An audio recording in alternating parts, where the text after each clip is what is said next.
Hey everybody, it's Ron from Pick Dawgz, and this is Ron's Rundown. We're going to go over the MLB games scheduled for Wednesday, June 15th, 2022. Now, if you like what you see, make sure to give this video a big thumbs up and subscribe to our channel. And don't forget to put your baseball picks in the comment section below. If you're looking for my best bets, you can find those at the Premium Picks tab at pickdawgz.com. I'm running a daily $15 MLB best bet, so check it out at Pick Dawgz Premium. Alrighty, here we go. Here are the games for Wednesday, June 15th. First up, we see the Miami Marlins taking on the Philadelphia Phillies. We're going to see Pablo Lopez and Kyle Gibson on the mound for this one. Now, the Phillies are slight favorites in this game, even though I do think Pablo Lopez is the much better option on the mound in terms of starting pitching. We know bullpens can really make a difference, and we saw in Game 1 of this series, even though Sandy Alcantara pitched a gem against the Phillies, the Marlins bullpen did blow that game in the end, and the Phillies were able to walk it off. But in this particular game, I do think the value is on the Marlins. You know, Pablo Lopez, we've seen him struggle a little bit as of late, but not nearly as much as Kyle Gibson has. Kyle Gibson's strikeout numbers are down a little bit recently. He's facing a tough Marlins lineup that hits right-handed pitching really, really well. And now Gibson's ERA is above 4.4. He's given up 3 earned runs and a homer last time out, giving up at least 1 home run in 2 of his last 3 outings. And I really just can't trust him at this kind of price. You know, he's walking a lot of batters. He's not striking out a good amount of hitters either. I'm going to take the Marlins here on the money line, getting plus money here. I just think Pablo Lopez is the better option. I think the Marlins bats are also pretty solid. Give me the fish, getting plus money here on the money line. Next up, we see the Houston Astros taking on the Texas Rangers. We're going to see Luis Garcia for the Astros, but we don't have an official starter yet for the Rangers. You know, kind of a tough game. I'd like to see who the Rangers decide to go with. If this is more of a bullpen game, I don't really like the Rangers' chances here. They have one of the weaker bullpens, in my opinion, in the league this season. Even their starting rotation isn't the strongest on paper. And Luis Garcia, sure, you know, he struggled mightily last time out. 5 earned runs, 3 home runs allowed, and 4 in the third innings. Did have 7 Ks in that one, and he's been able to strike out a good amount of batters this season. But you know, I'm interested to see if he's going to be able to bounce back. I think he will. You know, against the Rangers lineup that definitely prefers left-handed pitching than right-handed pitching when it comes to offense. Rangers are ranked 25th in the league in team OPS against righties this season. So I do think the Astros have the better starting pitcher for now. We'll have to see if the Rangers can maybe bring Nolan Ryan back to the mound for this one. But Luis Garcia is going to be the better option. And the lineup for Houston is a lot stronger, and the bullpen as well. So I'm going to take Houston here on the money line on the road. I know they haven't been everybody's favorite team as of late. They've been losing a lot of games as the favorite, but I think they get the job done in this one. In our next game, we see the Chicago White Sox taking on the Detroit Tigers.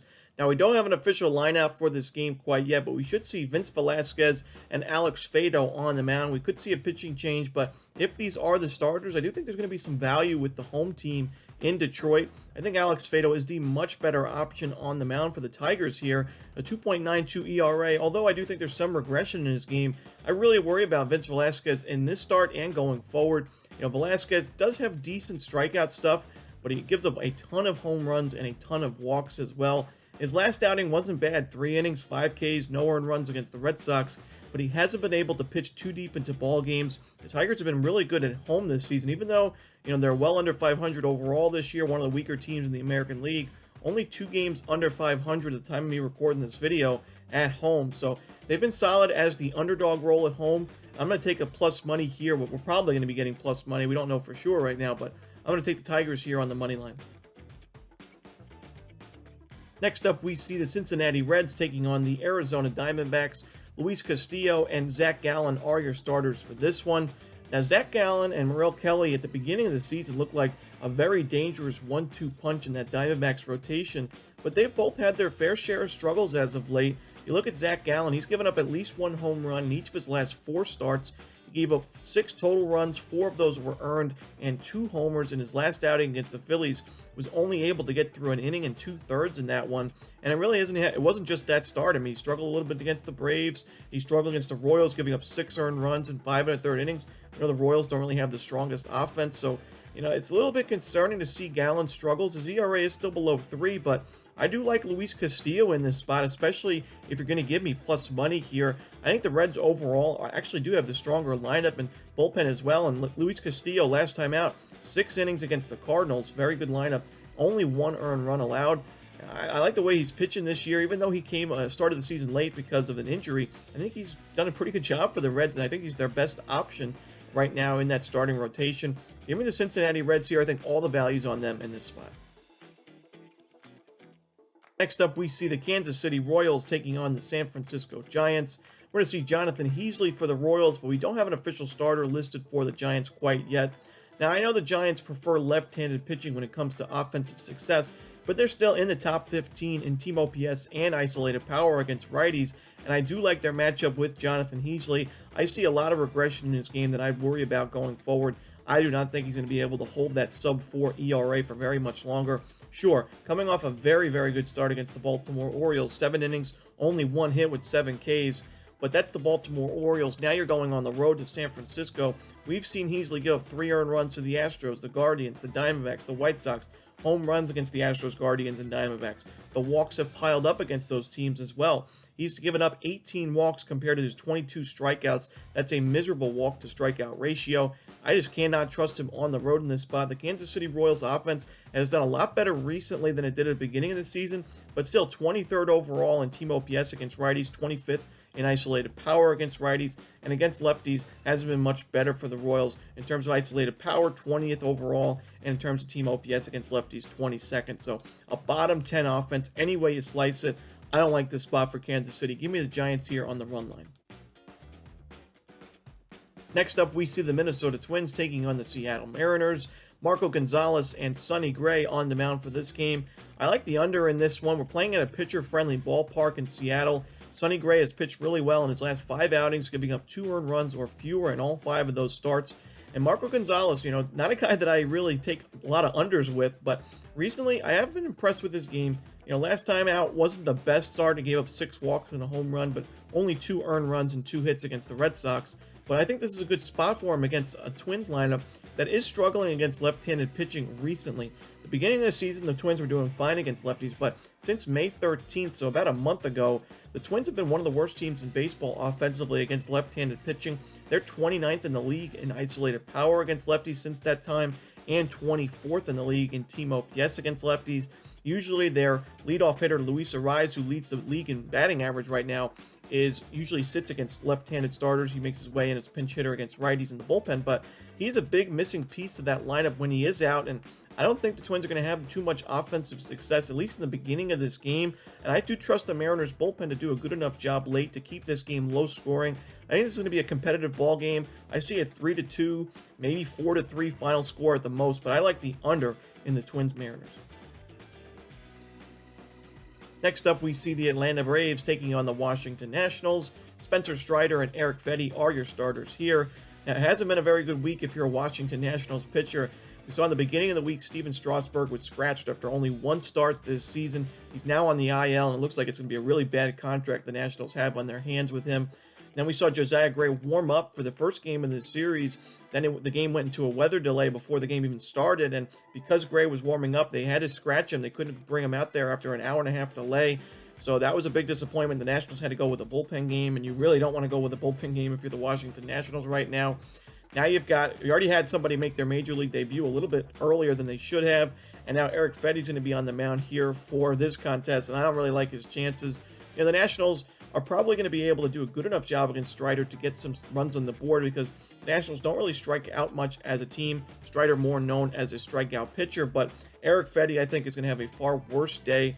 Atlanta Braves, although they do prefer lefties and righties, they can still hit right-handed pitching, and anybody's been able to hit Eric Fedde recently. 3 earned runs and a homer last time out, 4 earned runs, 7 hits, and 4 2/3 innings the previous start. 6 earned runs and only an inning and a third the previous start to that one. Eric Fedde is getting hit hard, and I think the Braves get to him early and often. I like to watch the Atlanta Braves, on the run line here on the road.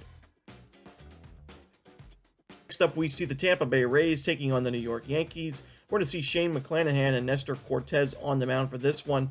Now, Nestor Cortez probably had his worst start of the season last time out against the Minnesota Twins. 4 1/3 innings, 7 base hits, 4 earned runs, and 2 home runs against the Twins in that one. I mentioned the Twins have struggled against lefties recently, so that was even more surprising to see. And I don't really want to lay that kind of price with Cortez against a rival and against the best starter in the American League, in my opinion, Shane McClanahan. 7-2 with a 1.87 ERA, 98 strikeouts is best in baseball, and 71 and 2/3 innings, 72 and 1/3 innings, excuse me, and a .86 WHIP is second in the league as well. He is pitching lights out. He pitched already really well against the Yankees back at Tropicana Field on May 29th. 6 innings, 1 earned run, 7 strikeouts in that one. He's had at least 7 Ks in each of his last 5 starts. He's also won each of his last 5 starts. The Rays have won each of McClanahan's last 5 starts. Most of those wins on the run line. I'm not going to take the run line here with Tampa Bay. I'm going to take them on the money line, getting the plus money here as the dog. Next up, we see the Baltimore Orioles taking on the Toronto Blue Jays. We're going to see Bruce Zimmerman and Jose Barrios on the mound for this one. Jose Barrios, he's had his fair share of struggles in 2022. 4.73 ERA, but he's pitching a lot better recently, and the Blue Jays have won a lot of the games that Barrios has pitched in, most of those on the run line as well. We've seen in Barrios' last 5 starts, the Blue Jays have 3 run line covers, and they played some pretty tough teams in that stretch. The run line covers were against the Tigers, Twins, and Mariners. They also beat the Angels in that stretch, and extra innings loss to the Cardinals, but Barrios, 8 innings, 1 earned run last time out against the Tigers. And Bruce Zimmerman, he was really pitching well for the Orioles at the beginning of the season, had a couple good starts against the Yankees, and now he is really struggling. I cannot back him in this spot. He's given up at least 10 base hits in his last 2 starts, 7 earned runs against the Royals last time out, 2 homers in that one, 5 earned against the Guardians the previous start, 6 earned and 5 home runs against the Red Sox the previous start to that one. Something's wrong with him on the mound right now, and that Blue Jays are the type of team to make him pay. I like the Blue Jays in an absolute blowout. Give me the Blue Jays on the run line. Next up, we see the Milwaukee Brewers taking on the New York Mets. Corbin Burnes and David Peterson are your starters for this one. Now, we've seen the Mets be able to win these types of games all season long. That's why they're having such a successful start to 2022. Max Scherzer and Jake DeGrom have been out for a majority of the year, but the Mets continue to compete because they've been giant killers, and David Peterson's been the biggest giant killer of them all. His last 5 starts, the Mets have won all 5 of those games, and they haven't been against easy teams. The Braves, the Giants, the Dodgers, the Angels. You throw the Nationals in for good measure, but David Peterson's been good enough. He hasn't been great. I don't even think he's been good, but good enough for the Mets offense to take care of the rest. You look at his last 4 starts, the Mets scored 13, 9, and 7 runs. The offense is getting it done. Do they do that against Corbin Burnes is the question. I don't think so. Even though Corbin Burnes hasn't pitched nearly as well this season as he did in 2021 when he won the National League Cy Young Award, he's still been a solid option for the Brewers. Not a solid option. He's been their best option. 2.48 ERA, 92 Ks is number 2 in the league right now in 72 and 2/3 innings. He has a top 10 WHIP this season as well. He's good enough in my opinion, and although the Mets do hit right-handed pitching really well, they're number 3 in baseball in team OPS against righties. I just don't think it's enough with Peterson on the mound in this spot for them to win this game. The Brewers are slight favorites for a reason. I'm going to take Milwaukee on the money line. Next up, we see the Oakland Athletics taking on the Boston Red Sox. James Caprillion and Rich Hill on the mound for this contest. Now, the Boston Red Sox continue to hit. They've already hit James Caprillion earlier on in the season, only a few weeks ago, where they got the win and Caprillion started. Rich Hill pitched really well against these Oakland A's back on June the 5th. 6 innings, 3 hits, 1 earned run, 5 strikeouts, no walks allowed. Good enough for a 5-2 Red Sox win in that one. I think Hill's good enough here for another Red Sox win, and I think they cover the run line as well. James Caprillion, just not a major league starter in my opinion. 5.73 ERA. He's only got 25 strikeouts in 37 and 2/3 innings, 13 walks in that stretch as well, 9 home runs. He's given up at least 1 home run in each of his last 5 starts, including 5 home runs in his last 3 outings combined. The Red Sox are crushing lefties and righties this season, and they're going to be able to get to Caprillion again, in my opinion. Boston right now top 15 in team OPS against righties, top 15 in isolated power against righties. Give me the Red Sox at home on the run line. Next up, we see the Pittsburgh Pirates taking on the St. Louis Cardinals. Roansy Contreras and Jack Flaherty are your starters here. Now, Roansy Contreras is pitching well for the Pirates in his first few starts of the season and in the big leagues. And the Cardinals are 18th in the league in team OPS against righties, 21st in the league in isolated power against righties. So I do think this sets up Contreras for another strong outing on the road. We already saw Mitch Keller have a good outing against this Cardinals lineup, and he's had his fair share of struggles. So I do think Contreras has a solid outing in this spot. And Jack Flaherty on the other side, making his season debut for St. Louis, coming back from injury. He had a few rehab starts in the minor leagues and looked really strong in those outings. In 4 innings in Memphis, AAA Memphis, he had 6 strikeouts, only 1 earned run allowed. That's a 13.5 Ks per 9 rating, and no walks allowed in that outing also. I like Flaherty to control a pretty weak Pirates lineup also. Give me the under in the Pirates-Cardinals game. Next up, we see the San Diego Padres taking on the Chicago Cubs. Now, we don't have an official lineup for this game because we don't have an official starting matchup for either team. We don't have any starting pitcher listed. So, unfortunately, we're going to have to give out our 3rd overall Ruffalo of the season. For those of you who don't know what a Ruffalo is, it is a pass on a game when you just don't have enough information or any information at all. We know the wind has been blowing out in Wrigley Field the last couple days. Usually that sets you up nicely for an over, and if both of these teams decide to go with a bullpen game, it might be a good idea to take the over in this one. But for now, going to have to pass on this game until we get some more info. Next up, we see the Cleveland Guardians taking on the Colorado Rockies. Connor Pilkington and Austin Gomber are your starters here. Now, I do like this matchup for the home team and the Rockies here. I like the Guardians when they're facing right-handed pitching, but when they're not facing a righty and they're facing a southpaw, the Guardians have struggled this year. 29th in the league in team OPS against lefties, 29th in the league in isolated power against lefties, and Austin Gomber, he's had his struggles in 2022, but he is known to be a Coors Field pitcher because he's good at keeping the ball in the yard. Last time out, he went 6 innings, no home runs allowed, 2 earned runs, 5 strikeouts. That was good enough on the road to get the win for Colorado. And the Rockies are facing a lefty in this spot as well. We know the Rockies have hit left-handed pitching really well also at home. They're 5th overall in the league in team OPS against left-handed pitching, but those numbers improve when you get to just home numbers, where the Rockies have an 817 overall team OPS against southpaws. Connor Pilkington has good strikeout stuff, but I do worry about his first career start at Coors Field. Usually it's no bueno for young starters, and Connor Pilkington has got hit pretty hard. He's also had some issues with the walks at times, so I do think this is going to be a tough spot for him. Give me the Colorado Rockies on the money line here. I think to get the job done at home. Next up, our final game of the night, we see the Los Angeles Angels taking on the Los Angeles Dodgers. Reed Detmers and Tyler Anderson are your projected starters for this one. Now, I do like what I've seen from Reed Detmers at times this season. We know he's thrown a no-hitter. He's only 22 years old, so he's got a bright future ahead of him. But I've also seen some things that worry me in his game. The strikeout numbers, only 32 Ks and 49 in the 3rd innings. That is concerning. We've also seen him have issues with the walks at times this season. And the Dodgers are the type of team that will make you pay if you put runners on base. Los Angeles at the beginning of the season really struggled against left-handed pitching, but not really the case anymore. They're top 15 in both team OPS and isolated power against lefties, so I think they will do well against Detmers in this spot. The Angels lineup has really struggled recently in the last month or so. We know they went on that big losing streak. Joe Madden was fired. And it's just this team is not backable in this spot against Tyler Anderson, who's just been a winner on the mound. 7-0 this season, a 3.07 ERA. He's got 55 Ks and 58 2/3 innings. That's pretty solid numbers for a pitch-to-contact guy.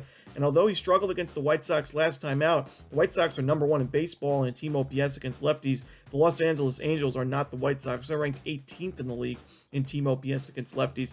I think the Dodgers are the much better team with the better starter. Give me the Dodgers on the run line here. And that's it. Those are the games for Wednesday, June 15th.